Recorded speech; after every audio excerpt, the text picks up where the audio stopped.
Très chers compatriotes, très chers frères et sœurs, voilà maintenant 2 décennies que l'ouest de la Côte d'Ivoire est en proie à des convulsions mortelles, caractérisées chaque jour par des rites mortuaires.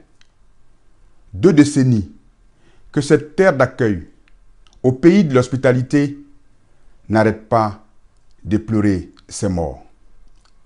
Chaque année, c'est par dizaines, par centaines, et à certains pics par milliers, que le sang d'innocentes victimes coule, au nom de ce que nous avons désormais appelé des conflits intercommunautaires. Oui, c'est par dizaines, par centaines et par milliers que d'autres Ivoiriens meurent du fait de frères et sœurs ivoiriens. Face à cette tragédie, nous sommes arrivés à un niveau de banalisation qui est tel que cela devient désormais un fait divers. Il y a 20 ans, c'était Fangolo. Fangolo, où nous avons dû faire du porte-à-porte pour convaincre les plus réticents afin que la paix soit à l'ordre du jour et que nous puissions permettre la visite du président Bédié à Fangolo. Lors de cette cérémonie, nous avons tenu à préciser que le président Bédié n'était pas à Fangolo en tant que Baoulé, venu présenter les excuses de la communauté Baoulé aux offensés, mais en tant que chef de l'État, président de tous les Ivoiriens, venu au nom des hommes dont il a la responsabilité, demander pardon aux Glaé qui avaient été offensés. Cela avait quelque peu décrispé l'atmosphère. Nous nous sommes permis, à cette occasion, dans une cérémonie marquée par une disposition de face à face, nous avons permis un arrêt afin que, au son du lékiné, Baoulé et Oué puissent danser et que, après donc ces chants, chacun ne rejoigne pas sa place, mais que le mélange se fasse et que Baoulé et Oué, côte à côte, puissent écouter l'intervention du président Bédié. 20 ans après, les choses n'ont pas tellement évolué. La situation s'est même empirée. Et face à l'impuissance du gouvernement, les populations semblent être laissées à elles-mêmes. En dépit des nombreuses solutions et des propositions qui ont été faites, les populations continuent de se regarder en chaîne de faïence dans la région de Djigoulo et de Bleu-le-Quin. L'AIRD a eu l'occasion de faire ces propositions, que nous tenons ici à rappeler brièvement.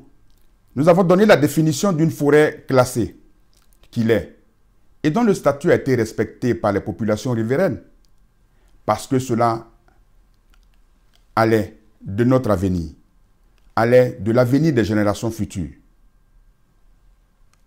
Mais, non seulement cette forêt est aujourd'hui occupée, donc illégalement occupée, contre les intérêts et les exigences du futur, mais les gens dans cette forêt se battent et s'entretuent. Dès lors qu'il y a mort d'homme, nous ne pouvons pas continuer de cautionner une agriculture meurtrière. Il n'y a de richesse. Nous n'avons cesse de répéter que l'homme. Or, cette forêt donne lieu à mort d'homme. Il est donc important qu'elle puisse retrouver son statut et qu'elle soit complètement démilitarisée, que les occupants illégaux la libèrent et que ainsi, en dehors de toute pression, une commission puisse être mise en place, comprenant d'un côté les autochtones, de l'autre les populations allogènes et allochtones, et en guise d'arbitrage et de facilitateurs, l'administration ivoirienne, en quelque sorte l'État, qui étudierait donc le problème dans un esprit apaisé. Chers frères, chères sœurs, n'ayons pas peur des mots. Le terrorisme se définit comme la politique qui consiste à semer la terreur dans une zone ou auprès de certaines populations pour revendiquer des droits ou des idées. Lorsque sur une terre, dans une nation supposée rassemblée et regarder dans la même direction, d'autres personnes embusquées tuent comme des pigeons des jeunes aller simplement à la pêche ou les tuent sur le chemin de leur campement, c'est la terreur qui s'installe. Et cela ne peut s'appeler que du terrorisme. Nous devons donc faire face avec beaucoup de courage, avec beaucoup de responsabilité à cette situation. Nous invitons donc le gouvernement au sens des responsabilités. Et nous voulons pour cela placer en première ligne certaines personnalités. Nous pensons particulièrement en cet instant précis à la grande chancelière, Mme Henriette Diagui Dabaté. Oui, celle qui, affectueusement, pendant les 3 ans du gouvernement de réconciliation nationale, nous a appelés mon fils. Celle qui, avec une grande affection, nous a parfois tiré les oreilles, est aujourd'hui au sommet de l'État. Oui, maman, votre fils ne peut pas comprendre. Il ne peut pas comprendre que vous, à ces hauts postes de responsabilité, vos enfants, vos petits-enfants, puissent être abattus comme des pigeons sur le chemin de leur champ ou dans leur village sans que vous ne puissiez lever le petit doigt. Oui, nous ne pouvons pas comprendre que les enfants et les petits-enfants de votre sœur, Angèle Nyonsois, soient aujourd'hui désemparés pendant que vous êtes au sommet de l'État. Dans notre quête de compréhension, nous nous sommes laissés dire que dans la configuration actuelle, vous n'avez pas beaucoup de pouvoir. Ce à quoi nous avons répondu que ceux qui pensent ceci ne vous connaissent pas. Ils ne connaissent pas la charge maternelle que vous portez dans votre sang.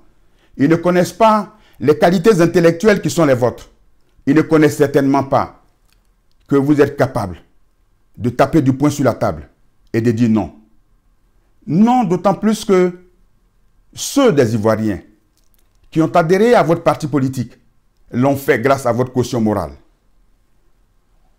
Je ne peux pas comprendre que celle que l'on appelle au sommet de l'État Tanti et que la plupart des décideurs dans ce pays appellent maman ne puissent pas avoir l'autorité morale nécessaire de décider, de diriger ses enfants dans la bonne direction. J'ai même répondu à ceux qui m'ont donné, qui m'ont avancé cette raison, que c'est pas extraordinaire. Ceux qui sont vos enfants et qui sont sous instance de décision, vous obligez à rester dans une logique de gouvernance de la haine, il ne vous laisserait pas d'autre choix que celui de rendre le tablier. Oui, en m'adressant à vous, par cet appel à la fois filial et républicain, je n'ai pas la prétention de vous donner des ordres. C'est toujours le même Éric Caillé que vous avez affectionné de votre amour maternel, qui s'adresse à celle qui est la mère de nombreux Ivoiriens, qui s'adresse au sursaut de votre sein maternel, afin que cessent les souffrances des Baoulés, les souffrances des jeunes ouais dans les forêts du Gwendébé, par une gouvernance républicaine, une gouvernance de responsabilité. Je pense également au Premier ministre, Coulibaly Amadou Gon. La charge émotive est très grande lorsque je dois évoquer mes relations avec le Nord ou mes relations avec les membres de la famille Gon. Sans doute à cause des 13 ans que j'ai passés dans cette région pour des raisons d'études, mais également à cause de mes relations particulières avec les descendants du patriarche Gon Coulibaly. Et l'histoire vous place aujourd'hui devant une responsabilité, parce que tous vos dévanciers du patriarche, en passant par le député Draman, en passant par Maître Lassine Gon, paix à son âme, en passant également par Dr Coulibaly Issa Malik, auquel me lient des relations très fortes, au point que je me suis autoproclamé votre oncle, et que pendant toute la durée de notre passage au gouvernement de réconciliation nationale, je vous appelais mon neveu, et même bien au-delà. Au nom donc de toutes ces relations, je voudrais en appeler aussi à votre intervention. Parce que la famille Gon a toujours été une famille d'alliance, une famille d'amour avec toutes les communautés ivoiriennes. Rappelez-vous les liens avec Félix Houphouët-Boigny. Mais rappelez-vous surtout ce qui est désormais devenu une légende dans la gestion de l'arrivée de Samori Touré à Korogo, où le patriarche Gon Coulibaly a laissé sur le chemin de cet homme gîte et nourriture afin d'épargner au peuple sénoufo l'affrontement inutile. La guerre n'a pas eu lieu à Korogo, mais à Kong. Alors que Samori venait bien et est passé par Korogo. Toutes ces histoires pour vous dire que nous avons chacun de nous ici une part de l'histoire de la Côte d'Ivoire à assumer et à traduire en des faits réels. Dans cette contrée, j'ai appris à aimer la culture sénoufo. Les Dozo qui sont aujourd'hui en jeu, traditionnellement, sont des hommes d'honneur, sont des hommes de dignité, sont des hommes forgés à l'éthique pour défendre la communauté nationale. Ils ne sauraient donc devenir des tueurs à gages contre d'autres frères. Monsieur le Premier ministre et chers neveux, je voudrais vous inviter à faire cesser les souffrances de vos parents et de vos frères dans cette région. Ma troisième pensée va à quelqu'un qui m'honore de son amitié, même si les différences idéologiques et les différences politiques sont très profondes. Le ministre d'État, le ministre Ahmed Bagayoko. La politique exige souvent du courage. Le courage de l'avenir. Elle exige aussi la force de l'équité. Elle exige aussi le risque de l'impartialité. Souvenons-nous en 2003. C'est au nom de la paix. Alors que les deux camps à l'époque se regardaient en chien de faïence, que nous avons pris l'initiative de vous inviter, vous et le ministre Roger Bianchi, à l'église USO de Cocody, pour lancer le chantier de la paix. L'affluence était telle que nous avions pu communier avec nos frères et sœurs de l'Ouest et des autres communautés, en dépit de nos divergences politiques, mais aussi en dépit de nos différences religieuses.